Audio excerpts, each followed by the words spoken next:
Welcome back to Young Turks. He isn't into advertising, he isn't into brand consulting, he's not a product designer, neither is he a researcher. And yet Anand Chhatpar has made a business from generating ideas.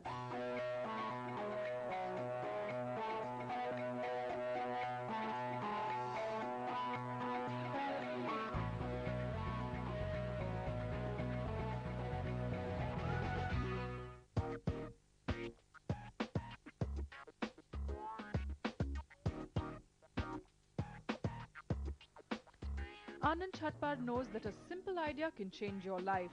After all, ideas like these have changed his. Though he went to the United States to study computer engineering, his current job doesn't have much to do with it. As CEO of BrainReactions, you can now best describe Anand Chhatpar as an ideas man. In engineering, we had an invention contest. Okay. And one of my close friends, Osman, and I were really passionate about getting into the contest and hopefully winning something. So we participated with a number of inventions and tried to win it. We never did, but in the process, met a lot of very creative people, and eventually we won a little small award called the Tong Prototype Prize for the best prototype. This was after 12 attempts at making the prototype. And eventually, because of such recognition, both of us were offered an internship at a place called Concept Studio on the East Coast in a huge company called Pitney Bowes.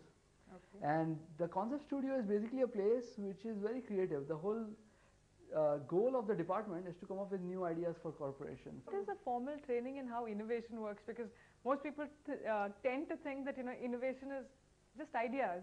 They should come. Right. No, I mean, there are a lot of interesting techniques and processes that have been developed through research that support systematic innovation.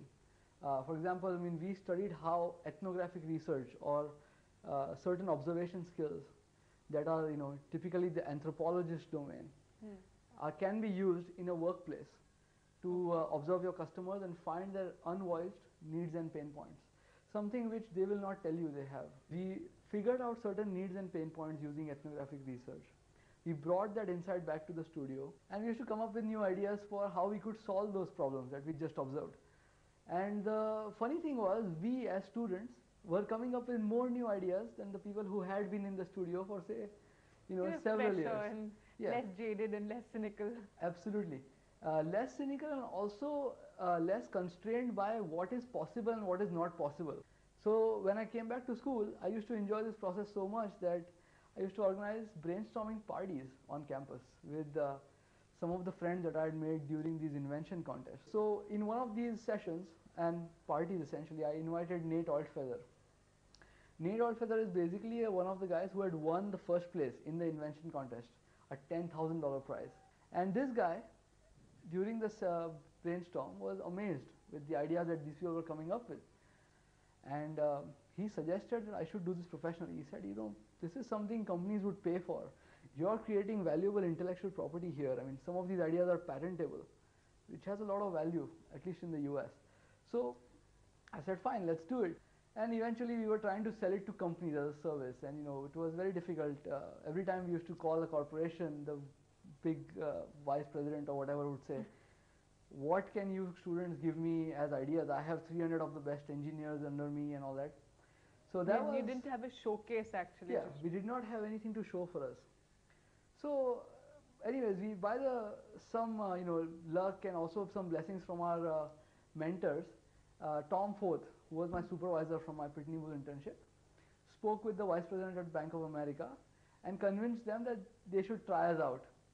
And they decided to do that, and that became our first paying customer. And we got started on that, and they really liked the results, and we got some testimonials from them.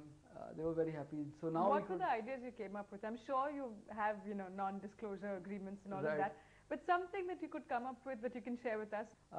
They were trying to figure out new products for the future of banking and technology.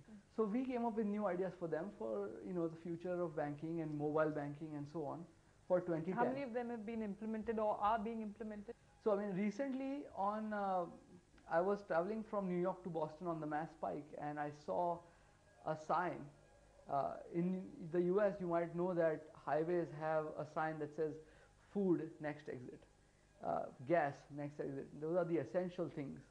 And we had suggested this thing that I saw implemented there that said Bank of America ATM next exit.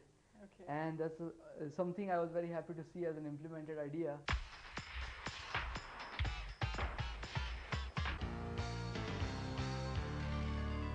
A brainstorming session like this could throw up as many as 100 to 200 ideas. Anand usually acts as the moderator who filters down these ideas to the most workable ones. BrainReactions believes that students who have not yet entered the grind of a job are the real idea generators. So to be part of a brainstorm, having a full-time job is a strict no-no. But while the good part is that you have, college students or people who've just graduated and they're not constrained by the pressures of real world and they don't have to keep their ideas bound in reality. Yes. Don't you have to deliver to your clients something ideas that are really implementable, and how can you put that check? Right, and that's absolutely an essential part of the value that we provide our clients is we are the ones who are writing the reports. So when we are creating those reports, our job is to figure out the themes that emerged from these hundreds of ideas. Now, before the brainstorm is conducted, we have detailed sessions with the client to closely understand what it is they are looking for from the session. Now then, once you understood that, we have a good clue of which of these hundreds of ideas they will be able to then move forward into implementation and so on. So we kind of bridge that gap. And all the 100 ideas become the client's intellectual property. Absolutely. Hundreds and hundreds of ideas. I mean, we have never had a session with fewer than 200 ideas. Have you also changed your pricing around a lot?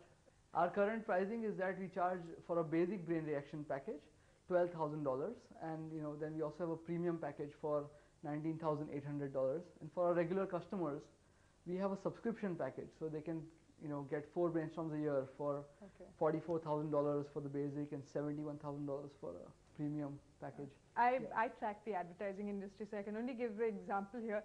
We're always talking about where's the big idea. Yes. If ideas are so difficult to come by, yes, or actually easy to come by if you would only look, isn't there a fear sometimes that someone else can start something like this? Yes. I mean, so one of our core strengths is the proprietary selection mechanism that we've created for finding these brainstormers. See, the output of the brainstorm depends on the raw material you put into the brainstorm. Garbage in, garbage out. Exactly. Not just the facilitation, but the brains who are present there. So the system that we've developed of ranking these people, has certain proprietary statistical technology behind it.